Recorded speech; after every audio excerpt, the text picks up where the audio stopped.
네, 그럼 첫 순서로 이번 토론회를 공동 주최하는 국회 입법조사처 박상철 처장님의 개회사가 있겠습니다. 큰 박수로 맞이해 주시기 바랍니다.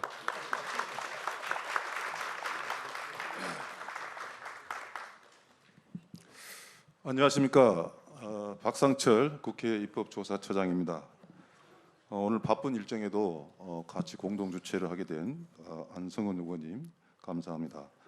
그리고 직접 참석을 못하셨지만 잠시 후에 이제 정상 서면 축사를 해주실 우원식 국회의장님, 박주민 보건복지위원장님, 안호영 환경노동위원장님, 조기용 보건복지부 장관님, 김문수 고용노동부 장관님께도 깊은 감사를 드립니다.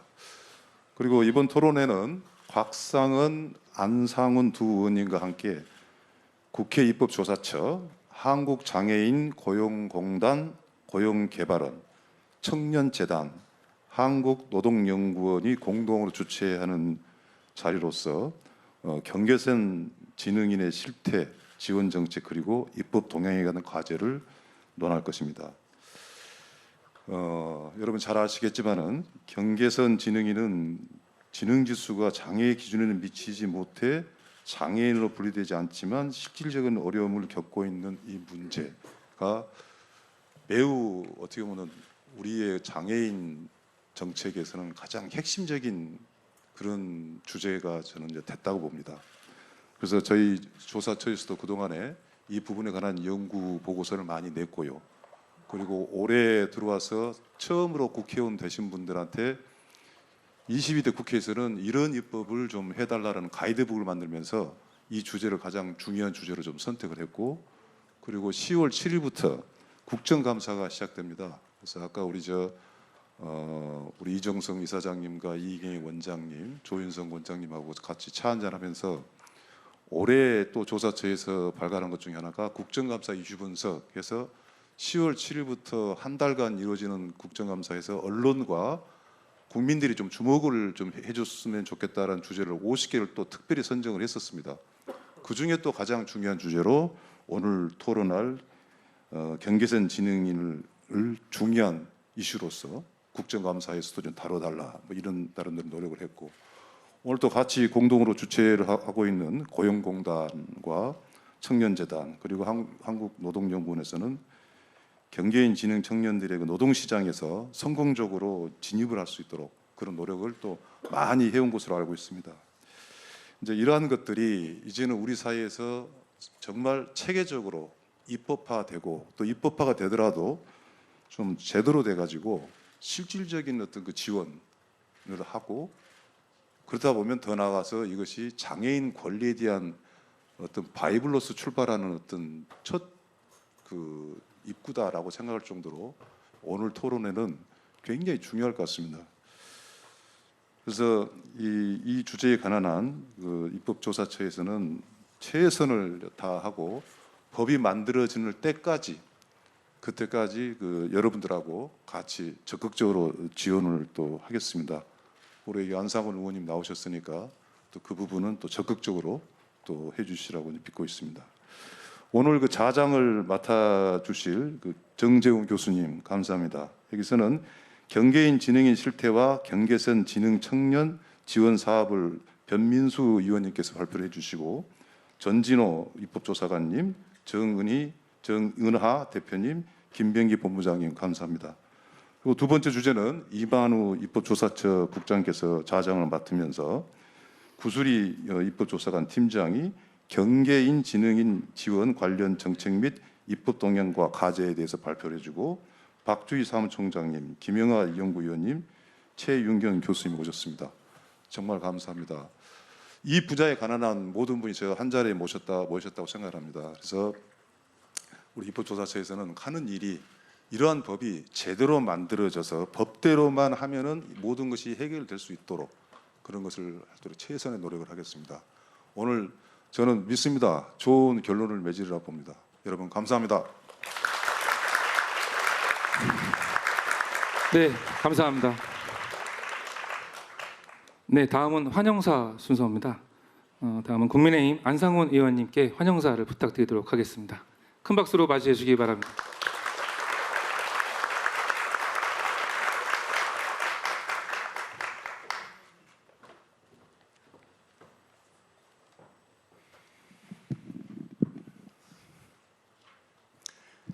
예, 여러분 반갑습니다. 국민의힘 국회의원 안상훈입니다.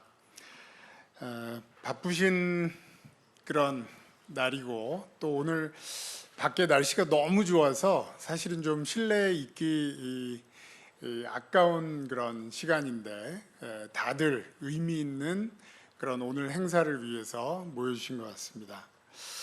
우리 토론회를 함께 열어주신 더불어민주당 곽상원 의원님, 그리고 박상철 국회 입법조사처장님, 그리고 이종성 한국장애인고용공단 이사장님, 청년재단 박주희 사무총장님, 그리고 허재준 한국노동연구원 원장님 등등, 그리고 특히 오늘 좌장 발제 토론 맡아주신 여러 그 전문가분들께 감사하다는 말씀을 드립니다.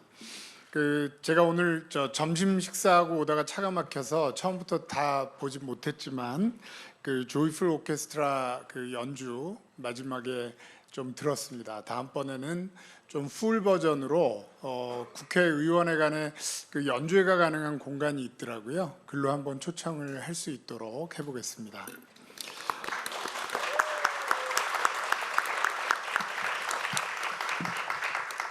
예, 사실 저도 이 경계선 지능 청년 문제를 안지는 그리 오래되지는 않았습니다. 지난 대선 과정에 우리 윤석열 대통령님 모시고 그 선거 캠프에서 이제 공약을 꾸리면서 대통령께서 굉장히 관심을 가지고 계신 게 우리나라가 이제 복지국가로 나가야 되는 거는 분명한 일인데 그 중에서도 우리가 가지고 있는 자원이 한정돼 있다면 그 어려운 분들부터 챙겨야 된다. 특히 지금 청년 문제가 어렵고 그 중에서도 자립준비 청년, 그리고 경계선 지능인, 그리고 은등 고립 청년들 문제 좀 잘 풀어보자, 이런 말씀을 직접 주셔서 그때부터 저도 공부를 하고 공약에도 저희가 청년 도약 캠프라는 거 센터 방식으로 만들어놨는데 지금 아직 조금 더디게 가고는 있지만 확실히 챙겨가겠다라는 말씀을 드립니다. 국회에 들어와서도 지난 7월 달에 그 대학로에 있는 라이브러리 피치라는 공간에서 우리 경계선 지능 청년분들 그리고 가족분들 모시고 제가 진행하고 있는 우문현답 시리즈가 있습니다. 우리들의 문제는 현장에 답이 있다 줄임말인데요. 그 일환으로 토크 콘서트를 개최를 했습니다. 그 자리에서 정말 직접 당사자들 목소리를 듣고 이 문제만큼은 우선적으로 챙겨야겠다 싶어서 제가 제일 첫 그 입법 제가 발의하는 입법으로 이 문제를 다룬 바도 있습니다. 대학로에 가서 토크 콘서트 하고 나서 그 다음 방문지로는 그 청년문관 슬로우점이라고 거기 경계선 지능인 청년들이 직접 일하는 카페에 가서 정말 맛있는 특별한 커피도 얻어 마시고 또 거기서 얘기도 나누고 했었습니다. 아까 우리 박상철 조사처장님께서 이미 말씀하셨지만은 우리 경계선 지능 청년 사실 이게 사회적으로 좀 도와야 되는 그룹 이렇게 생각을 하고 있는데 저는 조금 다른 차원에서 접근을 하고 있습니다. 제가 얘기도 나눠보고 여기저기 얘기를 듣다 보니까 이 경계선 청년분들께서는 대한민국의 굉장히 소중한 인적 자원일 수 있겠구나라는 생각을 하게 됐습니다. 학교에서도 느린 학습자 그리고 사회에 나와서도 어떤 특수한 직무를 배우는 데는 시간이 좀 걸리더라고요. 하지만 일을 익히고 나면 정말 누구보다 성실하게 딴청 피우지 않고 성실하게 일하는 그룹이 또 우리 경계선 지능 청년들이라는 걸 제가 직접 보고 이제는 확실히 알고 있다 이렇게 말씀드릴 수 있고요. 그래서 이제는 약자로서의 경계선 지능인이 아니고 대한민국에 지금 우리가 감당해야 될 여러 일자리 중에서 이게 딱 맞는 일자리, 특히 사람 못 구하는 일자리하고 매칭할 부분이 굉장히 많은 것 같고 그쪽에 소중한 인적 자원으로 다루는 방향으로 제가 지난 8월 26일 그 경계선 지능인 지원에 관한 법률 제정안을 이미 발의를 해 두었습니다. 국회에서 모쪼록 제대로 통과되고 또 이게 이제 교육부, 고용노동부, 복지부 이래서 다부처 과제라서 일단은 제가 복지부 쪽에 그 중심 관할을 시켜두기로 했는데 부처 협업 모드로 제대로 챙기도록 제가 늘 그 감시의 눈을 닫지 않겠다 이렇게 약속을 드리도록 하겠습니다.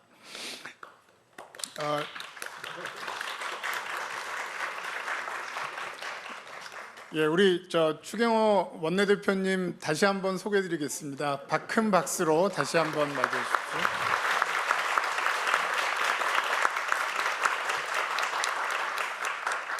예, 저도 이제 제가 진심이다 말씀드렸는데 우리 그 추경호 원내대표님 정말 바쁜 일정 쪼개셔가지고 오늘 오셨고 또 제가 용산에서 사회수석 할 때도 그 경제부총리로서 대통령님 지금 그 강하게 드라이브 걸고 계시는 약자복지 쪽에 역대 어떤 그 경제부총리님보다 더 관심을 갖고 많이 도와주셨습니다. 이제 제가 초선으로 들어와서 여기서 이 일을 하는 동안에 이 경계선 지능인 문제에 있어서 우리 원내대표로서 이 문제 굉장히 잘 챙겨주실 것 같습니다. 다시 한번 박수 좀 부탁드리겠습니다.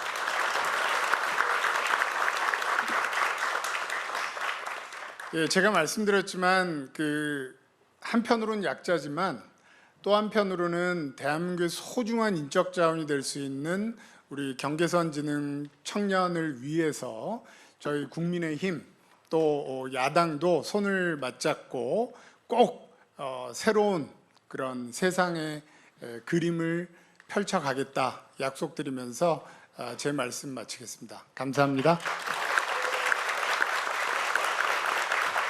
네, 감사합니다. 이어서 환영사 순서 이어가겠습니다. 한국장애인고용공단 이종성 이사장님께 환영사를 부탁드리겠습니다.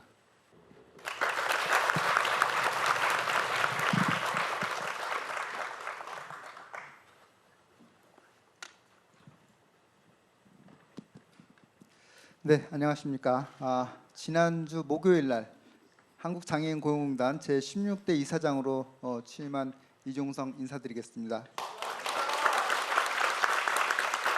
네, 오늘 제61차 EDI 정책토론회에 참석하신 여러분 환영합니다. 그리고 이렇게 뜻깊은 자리를 마련해 주신 국민의힘 안상훈 의원님 또 오늘 참석을 안 하셨지만 더불어민주당 곽상원 의원님께 감사를 드리고요.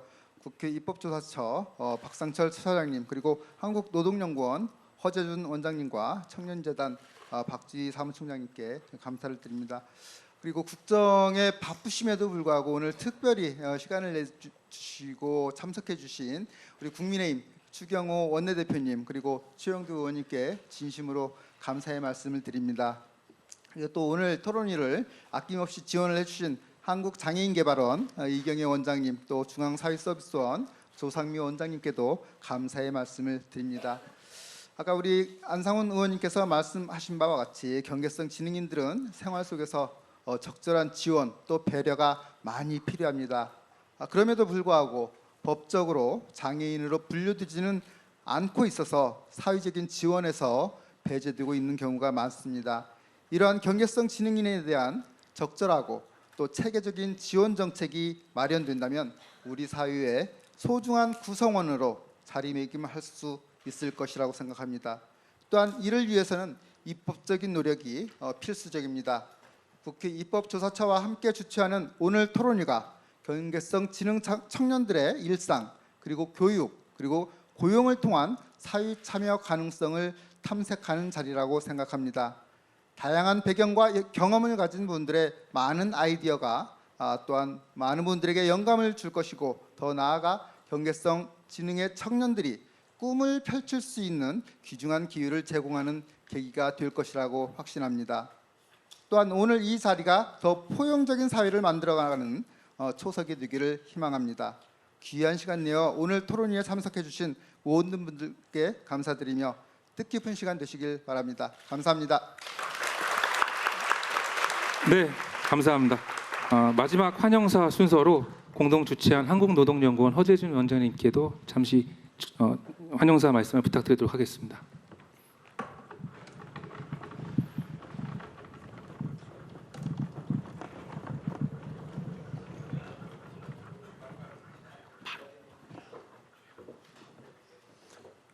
안녕하십니까. 한국노동연구원장 허재준입니다.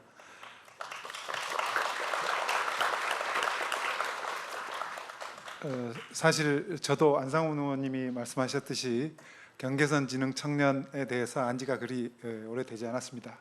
그런데 제가 이제 노동시장을 이제 염두에 두고 그간 연구 경력을 쌓았었기 때문에 우리나라 이제 노동시장 정책의 여러 분야를 보고 있었지만, 그 소위 요새 청년 고용 문제 중에서도 아무 일도 안 하고 쉬었다라고 얘기하는 청년들, 또 그 니트라고 일컬어지는 이제 청년들, 이런 그 집단에 대해서 사실은 좀 궁금한 점이 있었어요. 그런데 이 경계선 지능 청년이라는 얘기를 듣고 그 중에 상당 부분이 그 니트의 상당 부분이 경계선 지능 청년일 수 있겠다. 그리고 우리가 조금 더 넓게 확장을 하자면 느린 학습자라고도 하죠. 그래서 느린 학습자일 수도 있겠다, 이런 생각이 들었습니다. 그래서 제가 그 동안에 관심 쏟아온 이제 노동시장 정책 중에서도 좀 사각지대라고 생각을 하고, 정부의 이런 분야에 대한 배려가 필요하다라고 생각하고 있었던 참에 우리 조윤경 원장님께서 이제 봄에 이제 토크쇼를 준비하시면서 함께 하기를 이제 권해 오셨고, 또 여름에는 또 다른 토크쇼를 준비하시는 중에 제가 우리 경계선 지능 청년들이 함께하는 음악회를 하면 어떠냐라고 제안을 또 드려서 8월 22일에는 음악회도 함께 이제 공동 개최한 그런 기억이 있습니다. 무엇보다도 오늘 이제 참가해서 힘을 보태주시는 우리 추경호 의원님, 안상원 의원님, 또 곽상원 의원님, 제반 여러 기관장님들 이렇게 계시고, 또 함께 가족들이 와 계시는데, 우리가 저마다 이 세상에 이렇게 나올 때는 뭔가 잘할 수 있는 것, 그리고 세상에 기여할 수 있는 바를 한 가지 이상씩은 갖고 태어난다고 생각합니다. 그래서 우리가 조금 다른 사람의 특성을 알고 역지사지를 하고 이러면 훨씬 더 이렇게 북돋는 분위기 속에서, 그리고 또 노동시장으로 따지다면은 훌륭한 인적 자원이 될 수 있는 이런 자원을 이렇게 우리가 잘못 알고 대응함에 따라서 이렇게 의기소침하게 만들고, 또 은둔형 외톨이로 만들고, 그런 일이 우리가 조금만 관심을 가지면 그러지 않을 수 있다라는 점에 착안을 하고, 또 우리가 힘을 함께 할 수 있는 계기가 있으면 좋겠다고 생각을 해서 우리 조윤경 원장님과 다른 사회서비스 기관들과 함께 하고 있습니다. 오늘 제가 환영사에 이어서 축사를 해주시는 분들이 너무너무나 중요하신 분들이 많기 때문에 더 이상 길게 하면 안 되는 것 같고요. 우리가 뭐든지 잘할 수 있다, 이런 생각을 갖고 함께 가기를 이렇게 초청하면서 이 이상의 환영사에 가름합니다. 감사합니다. 네, 감사합니다. 함께해 주신 기관의 환영사에 이어서 다음은 축사 순으로 가겠습니다. 오늘 정말 귀한 시간 내주신 국민의힘 추경호 원내대표님을 앞으로 모시겠습니다. 큰 박수로 부탁드립니다.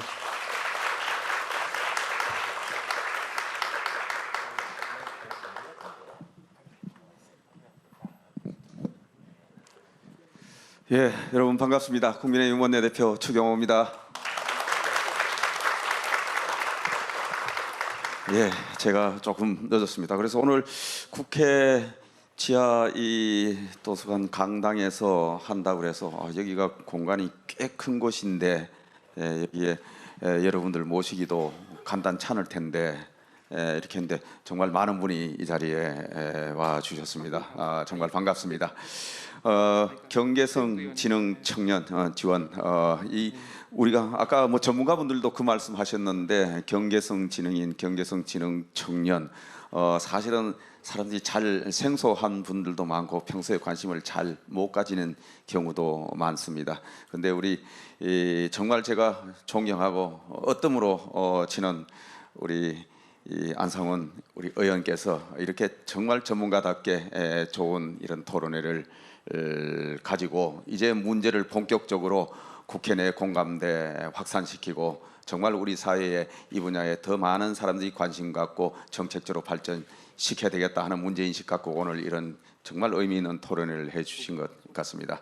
여러분 안상훈 우리 의원님은 대한민국 사회복지 보장 정책의 최고의 전문가입니다. 우리가 흔히 최고라고 이야기는 하지만 정말 진정으로 최고의 전문가고 학교에서도 두드러진 활약을 보였을 뿐만 아니라 그 재능 때문에 우리 정부 내에서도 각종 위원회에서 원래 활동도 많이 하셨고 이번 윤석열 정부에서는 또 그 문제를 전체 총괄해서 대통령을 직원해서 모시는 사회 수석까지 하시다가 이번에 국회로 또 오셨습니다.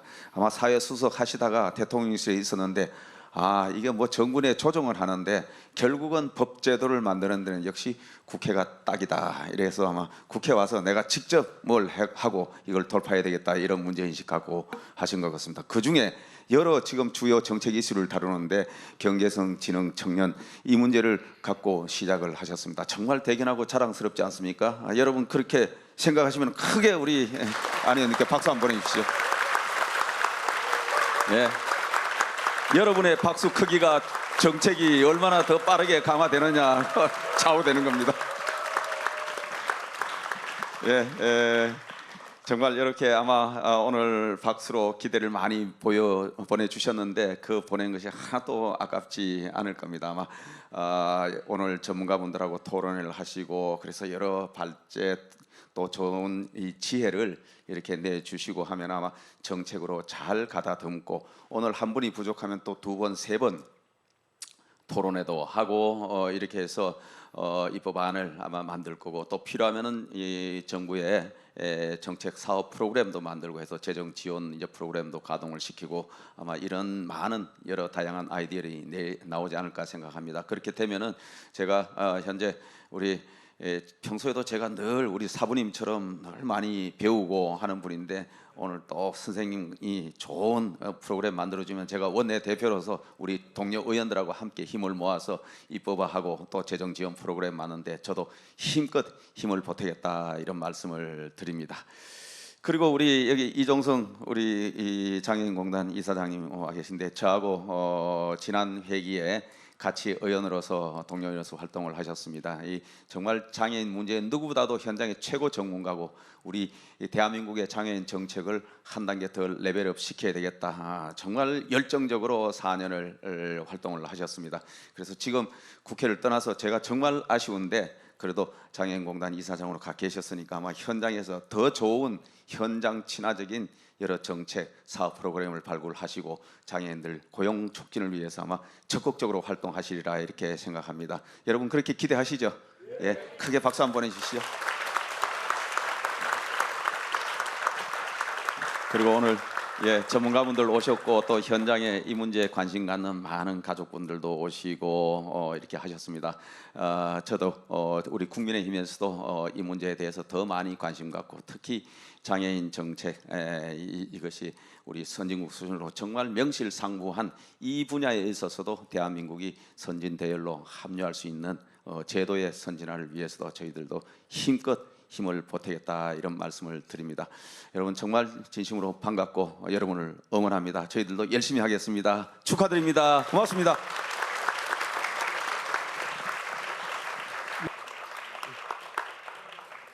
자, 이제 정리가 됐죠? 네, 감사합니다. 이렇게 많이 모여주시고 또 격려해주신 또 무엇보다도 이게 자리를 빛내주시는 여러분께 감사드립니다.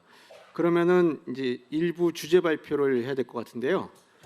우리 그 한국장애인고용공단 고용개발원 변민수 선임연구위원께서 먼저 경계선 지능인 실태와 이제 일자리 시범 사업을 주요 내용으로 먼저 발표를 해주시고 그 발표가 끝난 다음에 토론자들을 모시고 여기서 토론하도록 하겠습니다. 먼저 변민수 박사님이 천천히 물을 한 모금 드시고 올라올 준비를 하고 계십니다. 그럼 변민수 박사님 박수로 맞이해주시고.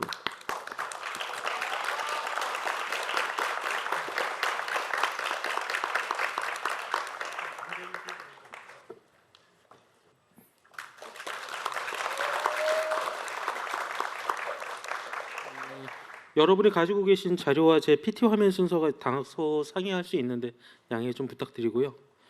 오늘 발표는 경계선지능인 지원법의 제정 그리고 경계선지능 청년을 위한 시범 사업의 예산 확보를 바라는 마음으로 진행하도록 하겠습니다.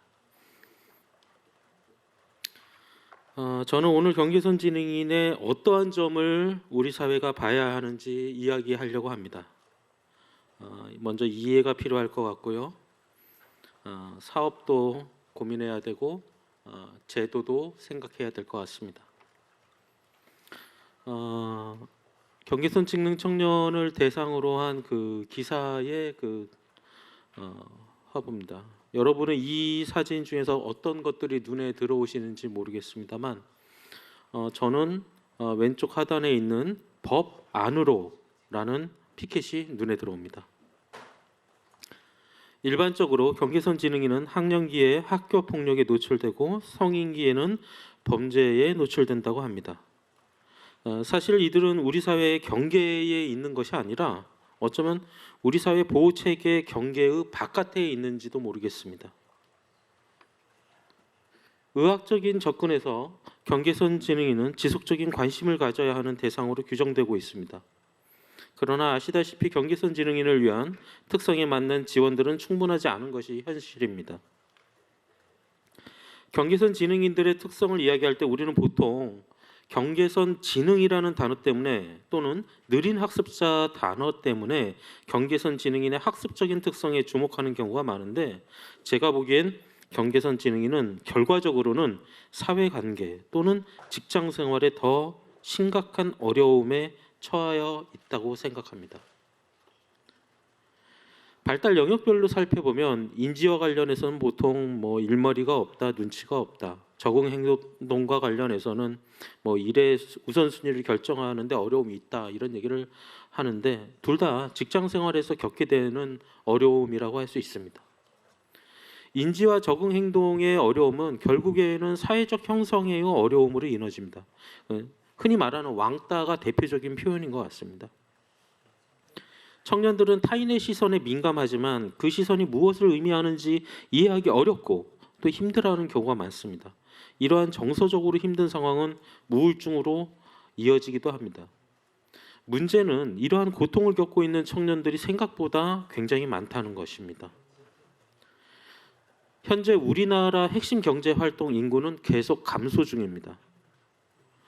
2017년을 기점으로 작년 말 기준 보면 약 100만 명 가까이의 핵심 경제활동 인구가 감소했습니다. 그런데 보통 우리가 14% 얘기하는데 우리나라 인구 중에 한 700만 명을 경계선으로 추정하고 있는데 경활 인구만 빼면은 거의 500만 명, 그 중에서 39세 미만 청년만 얘기해도 180만 명에 이릅니다. 저는 경계선 지능 청년들이 훌륭한 인적 자원이 될 수 있다라고 생각합니다. 실제로 경계선 지능인을 인적 자원으로 잘 활용하고 있는 국가가 있습니다. 독일입니다. 이미 그러한 정책을 잘 실행하고 있습니다. 독일의 경계선 지능인 직업훈련을 간략히 소개하면 경계선 지능인, 자폐 등 가벼운 장애가 있는 청소년 및 청년들에게 개별화된 직업 교육 과정을 제공하고 다양한 공공기관 및 민간 사업장과 연계해서 비장애인이 2, 3년 걸릴 교육을 3, 4년간 느리게 교육한다고 하고 있습니다. 이론보다는 실습 교육을 강화하고 장기간 반복적으로 훈련을 하고 있다는 거죠. 이런 학교의 직업훈련 학교에 졸업한 학생들은, 청년들은 지역사회의 일원으로 직업을 가지고 일생활을 하면서 당당히 살아가고 있는 것입니다. 그런데 아직 우리나라는 이들을 인적자료로 보지는 않고 있는 것 같습니다. 현재 일단 법에 규정된 명확한 정의가 없고요. 경계선 지능인을 정의하는 것은 뭐 이제 기술적으로 어렵다, 뭐 정책 대상이 모호하다, 이제 그런 이야기들을 많이 합니다. 근데 제가 보기엔 우리 사회가 경계선 지능 청년들을 제대로 보지 않으려 하는 건 아닌지 그런 우려가 있습니다. 그러니까 경계선 지능인 판정의 어려움은 사실 기술적인 문제가 아닙니다. 저는 사회적 합의의 문제라고 생각하는데, 저는 우리나라에서 판정 체계가 가장 까다롭고 엄격한 대표적인 뭐 판정 체계가 있다면 두 가지를 얘기할 때, 하나는 장애 판정이고 다른 하나는 병역 면제 판정이라고 보통 얘기를 합니다. 그런데 경계선 지능인은 병역 판정 검사에서 경계선 지능이 나오면 4급 공익 근무 요원으로 받습니다. 그리고 혹시 이제 우울증이라든지 다른 정서적인 어려움이 있으면은 5급 민방위, 그러니까 병역 면제 판정을 받습니다. 그러니까 경계선 지능인을 규정하는 것 자체가 어려운 것이 아니라는 겁니다. 제 말은. 오히려 지금 경계선 지능인들을 법 안으로 받아들이는 게 어려운 것이 아닌가, 그런 생각을 하는 것입니다. 문제는 우리가 이들을 정책적으로 바라보지 않는 가운데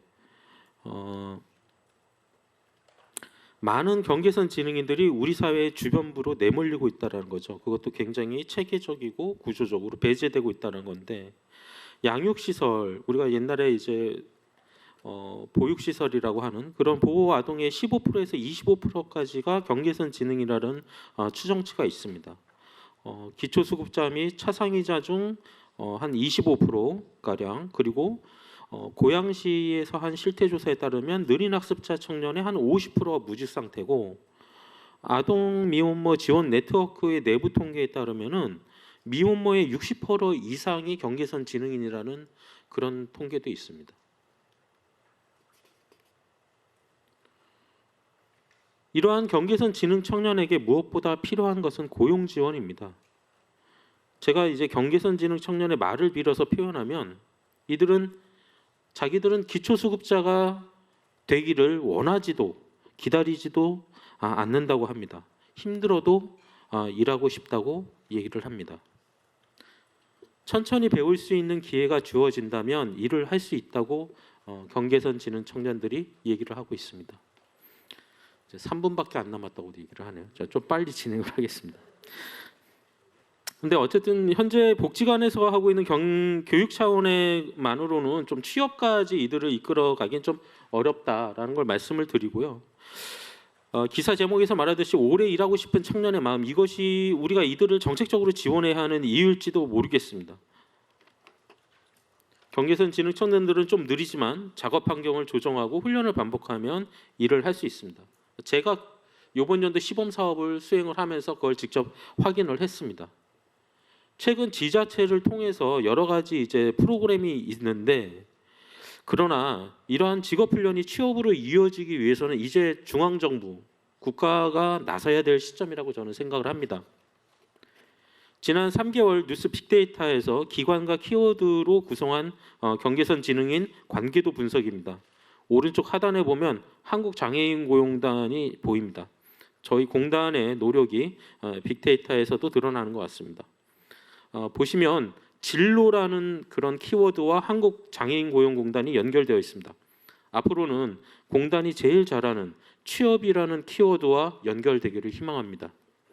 고용개발원은 연구과정을 거쳐서 지금 24년 경계선 지능 청년을 위한 시범 사업을 수행하고 있습니다. 서울시 밈센터와 청년재단과 업무 협약을 맺고 약 100명의 경계선 지능 청년에게 진로 컨설팅을 제공했습니다. 공통소양, 공통직무, 개별직무 직업훈련 과정을 2개월간 실시를 했고요. 그다음에 1차, 2차에 나누어 5주간 1경험을 시작했습니다. 2차에서는 참여자의 희망 직무를 최대한 반영하기 위해서 1경험처를 3곳에서 6곳으로 확대했습니다. 내년에는 5주가 아니라 취업 연계성을 높이기 위해서 최소 3개월 이상 1경험을 진행하고 싶습니다. 그러려면 일반 회계로 예산을 확보해야 됩니다. 저희 시범 사업의 참여자는 만족도도 높고 수요는 충분하고 지자체의 호응도 좋습니다. 시범 사업이 본 사업으로 체계적이고 안정적으로 진행되기 위해선 관련 지원법 제정이 필수적입니다. 앞으로의 시범 사업은 단순한 직업 교육이 아니라 취업으로 이어지는 직업 훈련이 되어야 될 거라고 생각을 합니다. 이직 없는 직장 정착, 안정적인 고용 유지를 위해선 직무 지원과 같은 대인 서비스도 필요합니다. 저희 고용개발원이 24년 시범 사업을 통해서 확인한 사항입니다. 저희 고용개발원은 내년에 올해보다 더 많은 경계선 지능 청년에게 보다 만족스러운 취업 역량을 강화할 수 있는 시범 사업을 수행하고자 합니다. 여러분은 경계선 지능 청년의 어떠한 점을 보셨나요? 저는 이들의 가능성을 확인했습니다. 경계선 지능 청년이 우리 사회의 당당한 일원으로 나아가는 미래를 보았습니다. 여러분의 지지를 부탁드립니다. 감사합니다.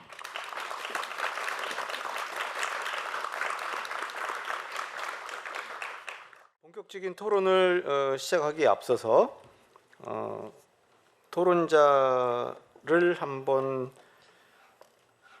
가나다 순 예. 이렇게. 네, 먼저 아이들과 미래재단 김병기 본부장님 모시겠습니다. 네, 반갑습니다. 그다음에 홈케어 마스터 정은화 대표님 소개해드리겠습니다. 반갑습니다. 네, 그리고 우리 변민수 박사님 옆에 국회 입법조사처 오늘의 든든한 또 후원자시죠. 전진호 입법조사관님 나오셨습니다. 네, 그럼 여기 우리 토론 순서로 보면은 마침 또 이렇게 되어 있군요. 전진호 입법조사관님께서 먼저 토론해 주시는 걸로 되어 있습니다. 막 일어나셔가지고 인사하셨는데 숨 고르시고 토론 부탁드리겠습니다. 7분 정도. 안녕하십니까. 국회 입법조사처 환경노동팀에서 근무하고 있는 전진호 입법조사관입니다. 먼저 경계선 지능 청년 지원을 위한 정책 토론회에 참여하게 된 점을 기쁘게 생각합니다. 기존의 경계선 지능인에 대한 전반적인 보호 지원이나 학령기 교육 지원 등을 중심으로 국회에서 입법 토론회 등이 개최되고 논의가 이루어져 왔는데요. 경계성 지능 청년에게 실질적으로 필요한 고용과 직업 재활 등을 중심으로 개최되는 근본 토론회는 상당히 큰 의미가 있다고 생각됩니다.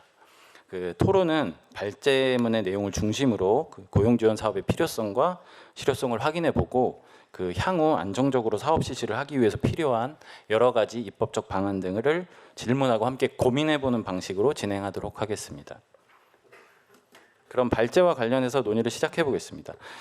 우선 결과적으로 이제 경계성 지능 청년의 고용 지원을 위한 별도의 사업 실시 필요성과 목적을 확인할 수 있는 시간이었다고 생각합니다. 기존의 연구 결과 등을 보면 경계선 지능인은 단순히 지능으로 인한 문제만이 아닌 그로 인해 파생된 다양한 맥락과 상황으로 인해 전 생애에 걸쳐 개개인별로 피해와 어려움을 지속적으로 겪고 있는 분들로 보입니다. 따라서 이와 같은 경계선 지능인의 개별적인 특성에 맞춤형 고용 지원 프로그램이 필요하다는 발제문의 핵심 내용에 굉장히 공감이 되었습니다. 그럼 이렇게 경계선 지능 청년에게 실질적으로 필요한 이런 고용 지원 사업이 이 정부의 주요 사업으로 안착돼서 지속적으로 운영될 수 있도록 하기 위해서는 어떤 노력이 필요할 것인가 고민해 보았습니다. 가장 먼저 안정적인 사업 실시랑 예산 확보를 위해서는 법적 근거 마련이 중요하다고 생각합니다. 현재에도 고용정책기본법 등에 따라서 경계선 지능인을 취업 취약계층의 범위로 포섭해서 이 프로그램을 운영하는 것이 가능하긴 하겠지만 보다 안정적이고 지속적으로 사업을 실시하고 그리고 예산 확보를 위해서는 별도의 법적 근거가 있는 것이 저는 좋다고 생각합니다. 그 발제자님께서 법 안으로라는 그 사진이 눈에 띄고 그 계속 강조를 하셨는데 이게 특히 그 경계선 지능인의 지원에 대한 법적 근거를 마련한다는 것이 단순히 물적 인적으로 지원을 한다는 것을 넘어서 경계선 지능인이 배려와 도움이 필요한 사회 구성원이라는 인식이 그 법 제도권 내에 들어올 수 있게 된다는 점에서 의미가 있을 것으로 생각됩니다. 뭐 방법론적으로 보면 그 경계선 지능인을 정의하는 별도의 기본법을 제정하고 거기에 고용 지원과 관련한 내용을 담거나 아니면 기존 개별 법률 등의 경계선 지능인의 고용 지원과 관련된 사항을 규정하는 방안 등이 여러 개 그 논의되고 있는데요. 저 개인적으로는 어떤 특정 방안을 고집해서 하기보다는 여러 입법적, 정치적 환경 등을 고려해서 조금 유연하게 접근하면 좀 수월하게 입법 단계로 올라올 수 있지 않을까 생각이 듭니다. 다음으로 그러면 고용 지원 프로그램을 필요로 하는 경계선 지능 청년에 대한 정확한 양적, 질적 수요 파악이 필요하다고 생각됩니다. 그 지원의 양적 측면에서 살펴보면 이 실태 조사를 통한 수요 예측은 사업 시작 단계에서의 충분한 예산 확보를 위해 필수적일 것으로 보이고요.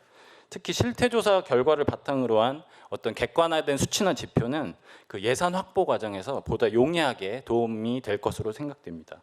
그리고 지원의 질적 측면에서 보더라도 보다 다양한 훈련 프로그램을 마련하고 프로그램의 효과성을 제고하는 효과도 있을 것으로 생각이 됩니다.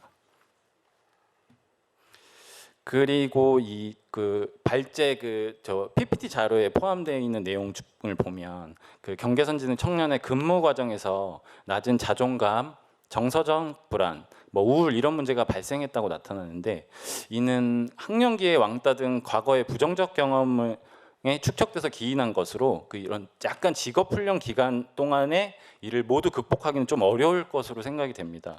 결국은 교육부, 보건복지부 등 관련 부처 정책과 연계를 통해서 성장기부터 관련 문제가 누적되지 않도록 하는 조치가 필요하다고 생각합니다. 그리고 마지막으로 저는 이제 경계선지능 청년 부모나 고용주를 위한 별도의 교육이 필요하다고 생각합니다.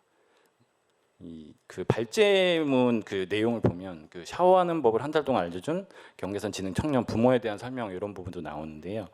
이게 직업 훈련 기간 동안에 관련 보호자 교육이나 보호자 자조 모임 결성 장려 등을 이게 좀 장려해서 가정 내에서도 훈련 효과를 계속적으로 이어가거나 보충할 수 있도록 제도적으로 뒷받침할 필요가 있다고 생각됩니다. 그럼 이상으로 발제 관련 논의를 마치고요. 추가적으로 이게 사업을 위해서 필요한 중요 사항들을 제가 좀 짧게 짚어보도록 하겠습니다. 마지막으로 이런 아무리 좋은 직업 훈련이 성공적으로 진행됐다 하더라도 결국 직업 훈련을 마친 경계선 지능 청년이 일반 고용시장 진입이라는 실질적인 결과로 이어질 수 있도록 하기 위해서는 고용주 및 기업을 위한 지원금 지급 등 별도의 인센티브 제공 방안이 마련될 필요가 있다고 생각됩니다. 또한 사업과 관련한 적극적인 홍보 활동을 통해 이 구직 의사가 있는 경계선 지능 청년이 적극적으로 근로활동에 참여할 수 있도록 유인할 필요가 있다고 생각됩니다. 이렇게 이런 고용과 관련한 그 공익광고 등을 실시하다 보면 결국 고용 유인도 할 수 있을 뿐만 아니라 경계선 지능인에 대한 사회적 인식 개선이나 수용성 제고에도 충분히 기여할 수 있을 것으로 생각됩니다.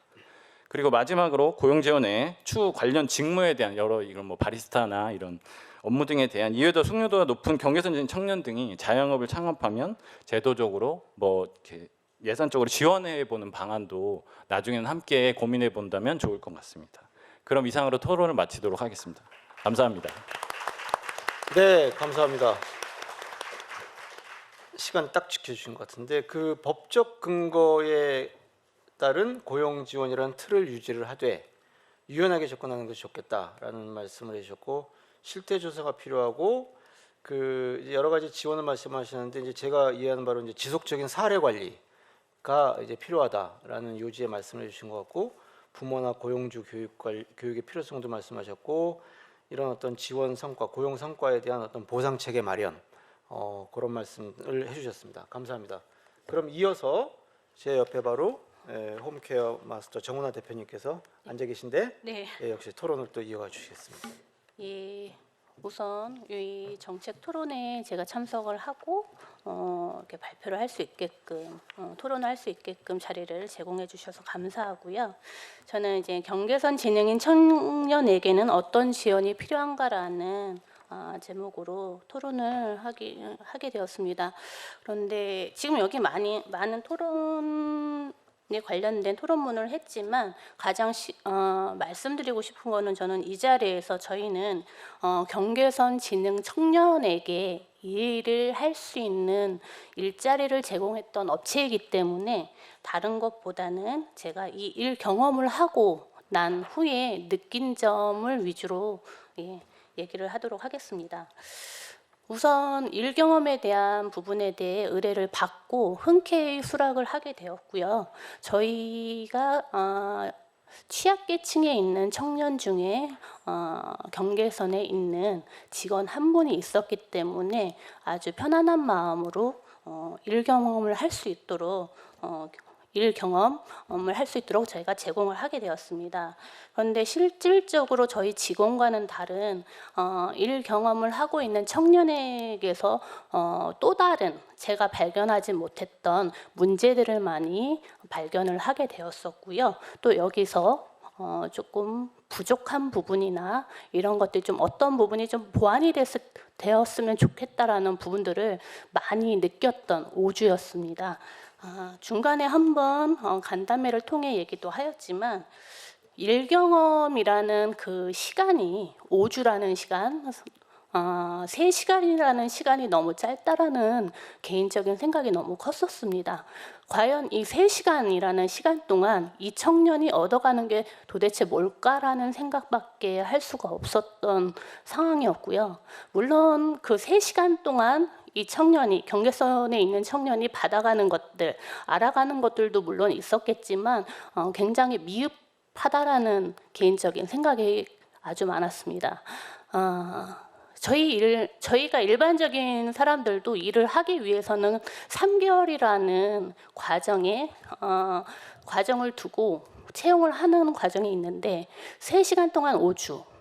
경계선에 있는 분들은 느린 학습자라는 표현들을 많이 하는데 그만큼보다는 더 많은 시간을 투자를 해서 이분들에게 가르쳐주고 할 수 있는 방법들을 터득하게 해야 됨에도 불구하고 이 시간은 너무 짧다라는 개인적인 생각이 아주 강했습니다.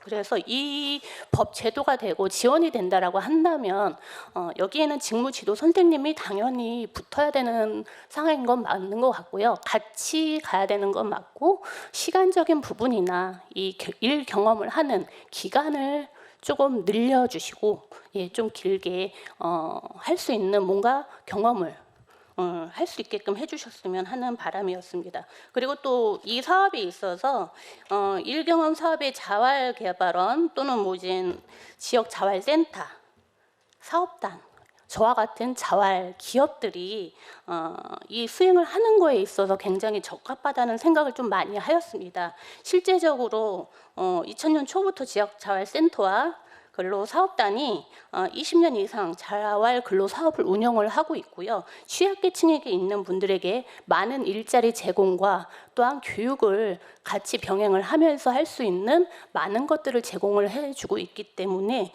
이 사업에 우리 자활센터와 자활 기업들이 많이 협조를 해서 한다면 더 많은 큰 시너지 효과가 일어나지 않을까라는 개인적인 생각입니다. 하지만 처음부터 기업이 개입하기에는 좀 위험 부담이 좀 많기 때문에 센터를 통해서 연계를 해서 어느 정도의 기술력을 습득하고 그 청년들의 많은 수요, 내가 하고 싶어하는 그런 직업에 대한 프로그램 개발 등 뭐 이런 것들을 많이 받아들여서 거기에 적합한 기업들에게 파견식으로 또 보내드리고 또한 일 경험을 통해서 인턴십 사업식으로 들어가서 일을 하게끔 한 다음에 여기서 많은 것들을 받고 또 배우고 또한 여기서 내가 열심히 하면 뭔가 얻을 수 있겠다라는 내 적성과 맞는 부분을 찾아준다면 더 많은 것들을 더 얻어갈 수 있지 않을까라는 개인적인 생각을 하게 되었습니다. 이상입니다.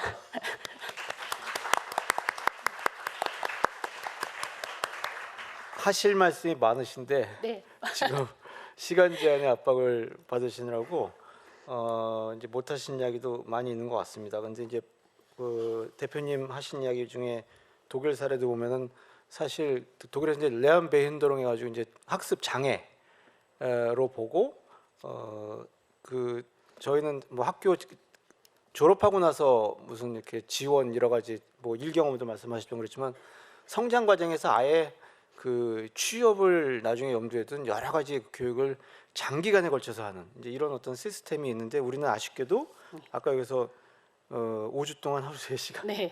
일 경험 맞습니다. 이런 걸 말씀하셨던 것 같습니다.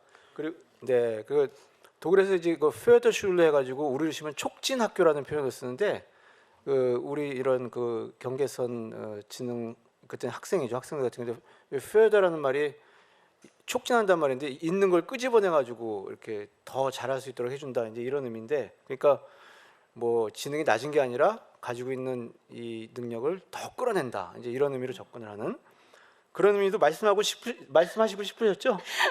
네 그런 것 같습니다. 네 그러면 이어서 우리 아이들과 미래재단 김병기 본부장께서 계속 토론을 이어가 주시겠습니다. 네 반갑습니다. 그 아이들과 미래재단이라는 이름을 듣고 경계선 지는 청년 이야기하는데 왜 아이들과 미래재단이 왔나 이런 생각을 하실 수도 있겠는데요. 저희 재단은 정관상 만 34세까지 사업을 진행하고 있기 때문에 괜찮습니다. 네, 저희 재단은 이제 입법기관도 아니고 그리고 실제로 경계선 지는 청년들이 일을 하는 자활기업 같은 곳도 아닙니다. 사실 저희 재단은 기업사회공헌을 전문적으로 수행하고 있는 재단인데요. 실제로 기업이 사회공헌의 측면에서 많은 문제에 대해서 이렇게 그 관심을 가지고 또 유행을 타기도 합니다. 그런데 이전 한 10년 전부터 많이 이 기업들이 관심을 가졌던 사회공헌 분야들이 다문화라든지 이런 쪽에 관심을 많이 가졌고요. 그리고 한 5년 전부터는 자립준비 청년들에 대해서 관심을 많이 가졌습니다. 그리고 2, 3년 전부터 조금 더 관심을 가지고 있는 분야 중에 하나가 지금 경계선 지능인에 대한 관심들을 많이 가지고 있습니다. 기업은 아무래도 그 청년들보다는 저희 이제 그 미래 세대를 위해서 아이들을 위해서 경계선 지능 이제 아동 혹은 청소년들을 위해서 특히 이제 학습 지원 쪽을 많이 진행을 하고 있습니다. 저희 재단에서는 3년 전부터 회사 이름 얘기해도 괜찮겠죠? 네. 하나금융 그리고 유니클로 이런 곳들과 함께 경계선 지능 청소년 그러니까 아이들에게 퇴직 교원들을 1대1로 매칭을 시켜서 학습 지원을 하고 있습니다. 실제로 퇴직 교원분들이 30년 이상의 노하우를 가지신 분들이 이 아이들을 정말 교육을 잘 시키시거든요. 1년 지나고 2년 지나고 보니 학습 역량이 170% 이상 향상되어지는 결과도 있었습니다. 그래서 이렇게 경계선 지능 청소년들에 관심을 가지다가 결국 이들이 사회에 나가게 되면 일자리를 가지고 자립을 해야 되는데 그런 생각이 들어서 저희가 삼성카드와 함께 펀딩을 받아서 경계선 지능 청년들이 결국에는 사회성이 부족한 것 때문에 조직 생활을 못하는 경우들이 많습니다. 그래서 일반 사회, 심화 사회, 직장 생활 내에서 수행해야 되는 교육들 그리고 청년들을 가르칠 수 있는 집안의 주 양육자분들을 위한 교재까지 그래서 저희가 5권을 만들어서 지금 교재를 무상으로 배포를 하고 있는데요. 9월 30일까지 신청 기간입니다. 근데 벌써 수백 곳에서 신청이 들어와서 저희가 지금 곧 배포를 다음 달부터 시행하려고 하고 있습니다. 이렇듯 경계선 지능 청년들의 일자리 창출을 위해서 저희가 기업사회공헌 담당자들하고 이야기를 하다 보면 제일 제가 아쉽게 느끼는 게 기업의 사회공헌 담당자들 혹은 인사 담당자들이 경계선 지능 청년이 뭔지를 모릅니다. 그래서 실제로 장애인 고용을 위해서 장애인을 딱 생각할 때 지체장애인은 앉아서 하는 일을 할 수 있겠구나 이렇게 판단할 수 있지만 경계선 지능 청년, 경계선 지능 이러면 일단 두려움을 가지시더라고요. 그래서 어떻게 해야 될지 굉장히 고민을 많이 하시고 그러니까 누군지를 모르니까 무슨 일을 시킬 줄을 모르십니다. 그래서 저는 뭐 많은 제안들이 있겠습니다만 그 법정 교육으로 우리 성희롱 예방 교육과 장애인 차별 금지 교육을 하지 않습니까? 거기에 경계선 지능에 대한 이야기가 좀 들어갔으면 좋겠다. 그럼 인사 담당자들이 적어도 경계선 지능 청년에 대해서 다 알 수 있을 거라는 생각이 좀 들었고요. 그리고 제가 7월 달에 아시아경제에서 나온 그 기사 중에 경계선 지능 어머니와 청년이 그 무인 카페에 청소하는 일로 취업이 됐다가 결국 엄마만 일을 하고 청년은 해고당한 거죠. 못했습니다. 근데 어머님이 그 친구를 데리고 계속 출근을 하시거든요. 그러면서 무상으로 일을 하게 하시는데, 그래서 이 기사를 보고 지금 모 그룹사와 지금 논의하고 있는 사업인데요. 오늘 제가 처음 말씀드린 것 같은데요. 소상공인 자영업자가 일을 위해서 경계선 지능 부모님을 채용하고 자녀와 같이, 그러니까 청년과 같이 채용을 하게 될 경우에 그 가게에 청년에 대한 지원금과 그 급여는 해당 기업에서 사회공헌 펀딩 자금으로 최대 6개월까지 해서 150만 원씩 지원하는 사업을 지금 구상을 하고 있습니다. 그렇게 해서 실제로 부모님이 이 청년을 데리고 같은 공간에서 일을 하게 되면 기업 고용주의 입장에서는 경계선 지능 청년이 어떤 반응을 보일지에 대한 두려움도 굉장히 상쇄시킬 수 있을 거다. 그러니까 여기 그 PPT에 나왔던 잡코치의 역할을 부모님이 대신 해줄 수 있지 않나. 같이 근무를 하게 되니까 거기에 대해서 고용주들이 굉장히 마음을 놓을 수도 있지 않을까, 그런 생각을 해보게 되었습니다. 그래서 저희 재단은 다양한 기업들과 함께 앞으로도 경계선 지능 청년들이 일을 할 수 있는 자리를 기업 사회공헌적인 측면으로 많이 만들어 볼 수 있도록 노력하려고 하고 있습니다. 네, 이상입니다. 네, 감사합니다. 기업 사회공헌 차원에서 사례를, 굉장히 구체적인 사례를 말씀해 주셨는데, 엄마가 아니라 아빠도 가능하겠죠? 예, 형도 괜찮고요, 누나도 괜찮습니다. 예, 여러분 부모입니다. 괜히 또 엄마만 이런 식으로 저희 생각하시면 굉장히 큰 오해가 날 수 있기 때문에 그 점을 좀 확실하게 해봤습니다. 그리고 하나금융 유니클로 네. 기업 광고, 예, 그 손흥민 때문에 저희 초3짜리 애가 계속 하나은행에 구자를 만들어 달라고 그러는데, 네, 꼭 만들어 주십시오. 알겠습니다. 하나금융 만들어야 되겠습니다. 알겠습니다. 네, 요거는 속기록에서 삭제해 주시기 바랍니다. 특정들. 네, 요거는. 네, 요 정도로 해서 일단 토론을 마쳤는데, 토론이 발표 내용 관련해 가지고 좀 굉장히 우호적인 토론이 나왔어요, 박사님. 네, 어떻게 생각? 그 짧게 좀 그래도 말씀을 좀 해주셔야 될 것 같아요. 제가 토론해주신 분들에게 별도의 개별적인 코멘트를 하는 건 뭐 큰 의미가 없을 것 같고요. 다 전적으로 동의해서 그렇고. 여기는 어쨌든 다 관심을 가지고 오신 분들이라 생각하고 말씀을 드리면, 저는 뭐 경계선 지능인이 됐던 느린 학습자가 됐던 저희가 그렇게 명명하는 게 무슨 의미가 있겠습니까? 중요한 건 이 청년들에게 뭔가 도움이 되는 그런 것들을 하나씩 지금 준비하는 것이 무엇보다 중요하다라는 생각이 들었습니다. 그래서 그게 뭐 기본법이 됐든 개별법이 됐든 그것도 중요하지 않겠죠. 저는 정말 뭐가 됐든 경계선 지능 청년들을 위한 제도적인 방안이 중앙정부 차원에서 좀 시작을 하면 참 좋겠다, 그런 생각을 갖고 있습니다. 그것이 일단 한 발자국만 이제 내딛으면 그 다음부터는 전부 모든 곳에서 정말 들불처럼 일어나지 않을까, 다들 호응해 주시지 않을까. 그리고 그런 호응의 준비를 하기 위해서 지금 여러분들이 여기 앉아 계시리라고 생각을 합니다. 꼭 그 경계선 지능인 지원 법률안이 제정이 되고 저희의 내년도 시범 사업 예산도 확보되기를 기대할 뿐입니다. 감사합니다. 네.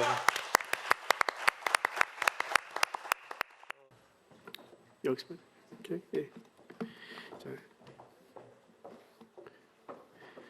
자, 오늘 입법 동향과 과제의 발표자입니다. 국회 입법조사처 보건복지여성 팀장이신 구수리 팀장님께서 발표를 하도록 하겠습니다. 구수리 팀장님께서는 오랜 동안 사회복지 법제 연구를 진행해온 사회복지학 박사하고 실제로 여러 가지 실무적인 차원에서 많이 기여를 해왔던 분으로 알고 있습니다. 박수로 맞이해 주시기 바랍니다.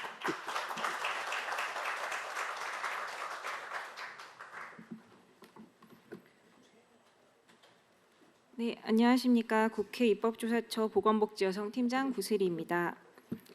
일부에서 이제 경계선 지능인의 실태와 또 현재 이제 일경험 시범사업 관련된 부분들을 많이 말씀해 주시면서 발제자 그리고 토론자분들께서 한 목소리로 이제 법이 만들어져야 될 필요성에 대해서 말씀을 해주셔서 2부 발제는 경계선 지능인 지원 관련 정책 및 입법 동향과 과제에 대해서 말씀드리고자 합니다. 지금까지 국회에서도 경계선 지능인 지원 관련된 법을 만들려고 많이 노력을 해왔지만 이제 현재 어떻게 진행되고 있는지 그리고 제22대 국회가 새롭게 시작되면서 또 새롭게 또 입법 활동을 하고 있기 때문에 향후에 실제 법률이 만들어지기 위해서는 어떤 점을 저희가 좀 전략적으로 접근해야 하는지 그 부분에 대해서 과제로 살펴보고자 합니다. 경계선 지능인에 대해서는 앞서서 많이 소개를 해주시기도 하셨고 여기 계신 분들께서는 이미 많이 알고 계시는 부분이라서 제가 간단히 넘어가려고 하는데요. 먼저 경계선 지능인에 대해서 좀 말씀드리려고 했던 이유는 사실 이게 처음으로 법이 만들어지면서 법의 테두리 안으로 이 정책 대상이 들어가는 상황이다 보니까 이 대상을 어떻게 개념을 정의를 해야 하는지가 상당히 좀 첨예한 대립이 있는 그런 부분이고 가장 어려움이 있는 부분이라고 생각이 돼서 이 개념 부분에 대해서 좀 저희가 짚고 넘어갈 필요가 있겠다라고 생각해서 자료집에 담아놨으니까 참고를 해주시면 감사하겠고요. 일단 경계선 지능에 대해서는 보통 지적 기능, 지적 점수를 기준으로 해서 이야기를 하고 있는 게 일반적인 상황인 것 같습니다. 지금 여러 지자체에 경계선 지능인 관련된 조례들이 마련되어 있는 상황인데요. 그 조례에서는 뭐 이런 식으로 또 정의를 하고 있고요. 그리고 21대 때도 법률안들이 나왔지만 통과되지 못하고 이제 사라졌고 22대에도 비슷하게 법률안들이 나오고 있는데 거기서도 현재 조례에서 규정하고 있는 것과 거의 유사한 상황으로 이런 내용으로 좀 규정이 되어 있습니다. 여러 가지 법률안이 나와 있지만 이 개념 정의에 대해서는 좀 비슷하게 개념이 정의되어 있는 상황입니다. 관련된 유사 개념들로서는 뭐 지적 장애나 정신 지체 그리고 뭐 학습 장애 이런 부분들이 좀 유사한 개념들이 있다고 보면 될 것 같습니다.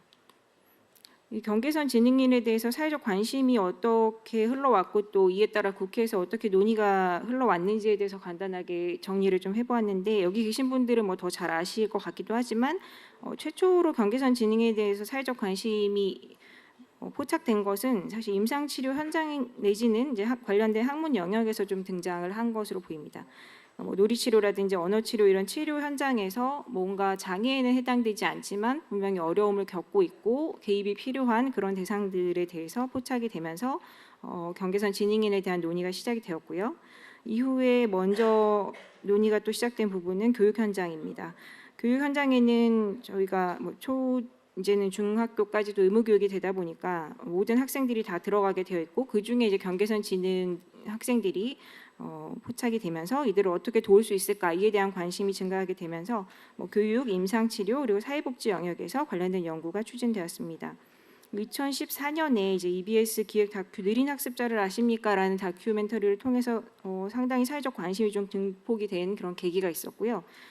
그리고 이것을 반영해서 2014년 12월에는 당시 조정식 국회의원 주최로 국회에서 경계선 지능 학생을 위한 정책 토론회, 그러니까 이제 교육 현장에서 어떻게 이들을 도울 것인가에 대한 내용으로 토론회가 개최가 되었고 이를 토대로 해서 조정식 의원이 2015년 3월에 초중등 교육법 개정안을 발의한 바 있었습니다. 그러니까 국회에서의 경계선 지능인에 대한 어떤 접근은 교육 현장과 교육법 관련해서 먼저 시작이 되었다고 보시면 되겠습니다. 그래서 2016년에는 해당 초중등 교육법이 개정이 됐고 또 시행이 되었습니다. 그래서 이와 더불어서 경계선 지능 아동 청소년에 대한 연구도 급증을 하게 되었습니다. 그러니까 먼저 사회 현장에서 어떤 그 필요성이 대두를 했고 그에 대해서 그 EBS 다큐멘터리라는 증폭 기제를 통해서 제도권 안에 약간 들어오게 되었고요. 이제 그렇게 되면 다시 또 이제 사회에서 관심이 더 높아지는 그런 상황이 되었다고 볼 수 있겠습니다. 이후에 국회에서는 그렇게 많은 논의가 있지는 않았는데요. 2018년 11월에 정춘숙 국회의원 주최로 심포지움을 개최를 한 바가 있고 2020년에 개별적으로 활동을 하시던 느린 학습자 경계선 지능인 관련된 시민단체들이 정책 네트워크를 구성을 하면서 활발하게 이제 활동을 하기 시작하셨고 그런 활동들을 반영을 해서 2020년 10월에는 서울특별시의 경계선 지능인 평생교육지원 조례가 제정이 되었습니다. 그 이후로 이제 활발하게 여러 가지 지자체 그리고 국회에서 입법 활동이 이루어지고 있다고 보시면 되겠습니다. 이 경계선 지능이라든지 느린 학습자 관련해서 언론 보도 빈도를 보더라도 방금 말씀드린 것처럼 2014년에 그 EBS 다큐멘터리 이후에 한번 좀 관심이 굉장히 치솟는 걸 보실 수 있고요. 네, 그리고 이제 2020년 어간에 또 근방에 다시 또 이렇게 관심이 많이 높아졌던 것을 알 수 있습니다.